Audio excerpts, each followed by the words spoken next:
Leora Camden had been dancing since she could walk. Growing up in a small town, she had dreamed of attending the world-famous Whitmore Academy of Dance, where legends were made and careers were launched. When she finally earned a scholarship at age 18, she thought her dreams were coming true. The Whitmore Academy was run by Madame Vivienne Whitmore, a former prima ballerina who had built the school's reputation on producing championship dancers. What the dance world didn't know was that Vivienne had been stealing choreography from talented students for over 20 years, claiming their work as her own and destroying anyone who threatened to expose her. "Your technique is adequate," Vivienne would say during Leora's private lessons, her French accent dripping with disdain. "But you lack the sophistication necessary for true artistry." Vivienne was supported by her inner circle of instructors who helped maintain the Academy's dark secrets. Marcus Beaumont, the lead choreographer, was known for his wandering hands and his habit of punishing students who rejected his advances.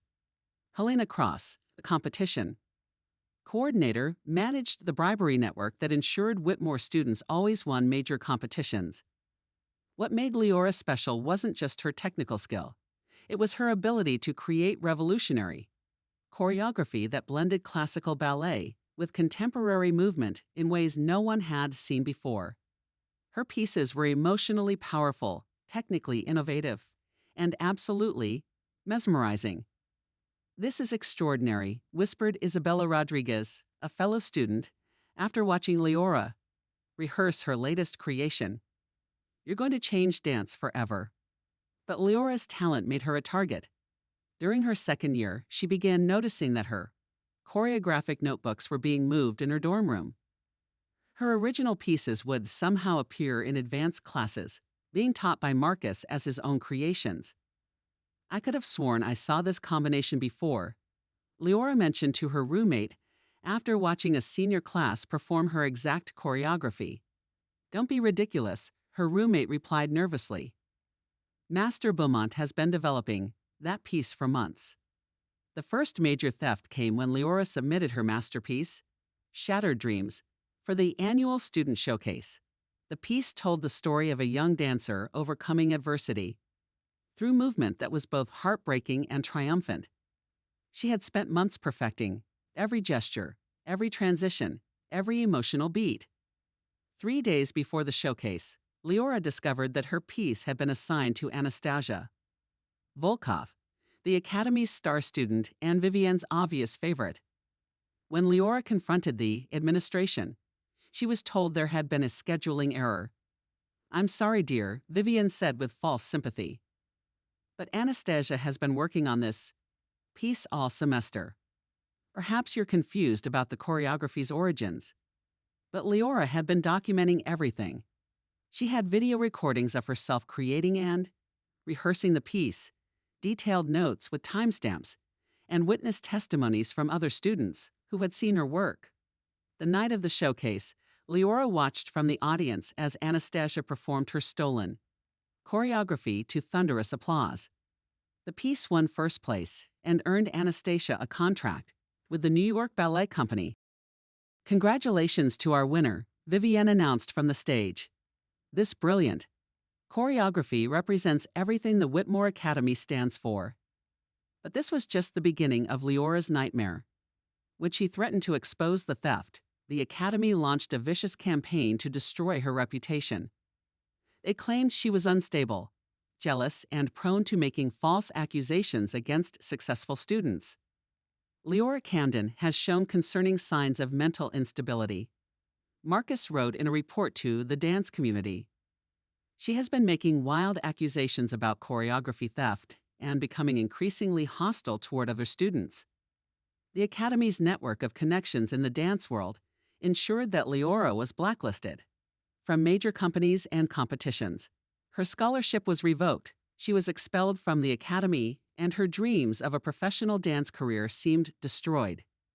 "You should have just stayed quiet," Helena told her during the expulsion meeting. "Now you'll never dance professionally again." But Leora had been preparing for this moment. During her time at the Academy, she had been secretly investigating the school's history and had uncovered a pattern of theft and abuse going back decades.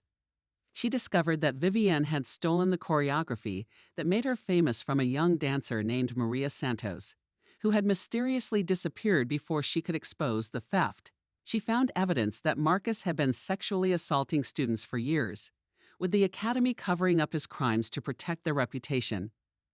Most shocking of all, she learned that the academy had been taking bribes from wealthy families to ensure their children won competitions, while talented dancers from poor backgrounds were systematically eliminated. This isn't just about my choreography, Leora realized.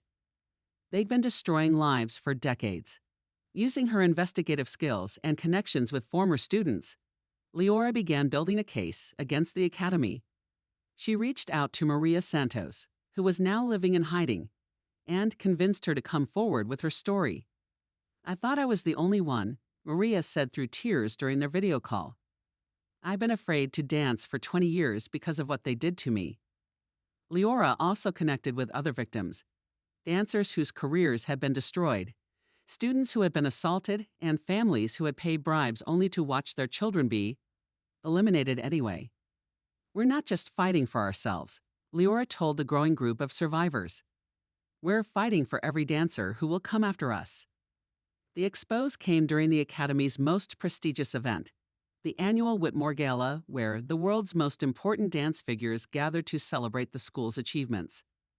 Leora had planned her revenge for months, coordinating with journalists, investigators, and law enforcement. As Vivienne took the stage to deliver her opening remarks, the lights dimmed and a video began, playing on the massive screens around the ballroom. It showed side-by-side comparisons of stolen choreography, interviews with assault victims, and recorded conversations of Academy officials planning cover-ups.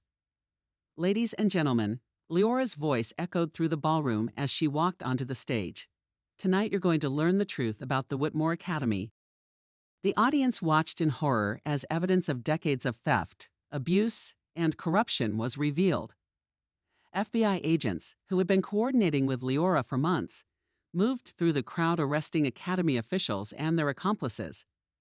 "Vivienne Whitmore, you're under arrest for fraud, racketeering, and conspiracy," announced Agent Patricia Williams as she placed handcuffs on the shocked Academy director.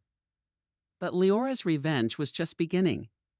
The expose had triggered investigations into the entire competitive dance world, revealing a network of corruption that had been protected for generations. Over the following months, 12 Academy officials were convicted of various crimes, including sexual assault, fraud, and racketeering. The Whitmore Academy lost its accreditation and was forced to close permanently. Meanwhile, Leora's career exploded in ways she had never imagined. Her story of survival and justice inspired dancers worldwide, and her original choreography, now properly credited, was performed by major companies around the globe. From Victim to Victor: How One Dancer Brought Down a Corrupt Empire, read the cover of Dance magazine, featuring Leora performing her revolutionary choreography. She established the Camden Institute for Ethical Dance, where talented dancers could train without fear of exploitation. She also created the Truth in Motion Foundation, which provided legal support for artists whose work had been stolen. "They tried to steal my voice," Leora said during her keynote speech at the International Dance Conference. "But every stolen piece, every false accusation, every attempt to silence me only made me stronger. They taught me that sometimes the most beautiful dance is the one where you refuse to let others control your movement." The ultimate satisfaction came when Anastasia Volkov, now struggling with guilt and public shame, publicly apologized and returned her stolen awards to Leora. Many of the dancers who had participated in the Academy's corruption lost their careers and reputations. "Revolutionary choreographer transforms scandal into success," read the headline in the New York Times, as Leora's institute became the most respected dance academy in the world. Vivienne, now serving a 25-year prison sentence, would watch Leora's televised performances from her cell, knowing that the student she had tried to destroy had become everything she had pretended to be. But Leora's greatest achievement was the change she brought to the dance world. New regulations protected choreographers' intellectual property, background checks became mandatory for instructors, and whistleblower protections were established for students. The best revenge isn't just success, Leora told her students. It's creating a world where the next generation won't face the same injustices you did. Years later, when dance historians studied the transformation of competitive dance, they would learn about the Camden Revolution, how one dancer's refusal to accept theft and abuse had reformed an entire industry. They thought they could steal my dreams, Leora would tell audiences during her speaking engagements. Instead, they taught me to dream bigger than they ever imagined possible. The academy that had tried to destroy her had created their own worst nightmare. A dancer with unlimited determination, unshakable evidence, and the power to expose corruption wherever she found it. The student they had tried to silence had become the voice that brought justice to hundreds of victims. The dancer they had tried to eliminate had become the choreographer who redefined what dance could be. Leora Camden had proven that sometimes the most powerful dance is the one where you refused to let others control your steps, and the most beautiful choreography is the one where justice and truth move in perfect harmony.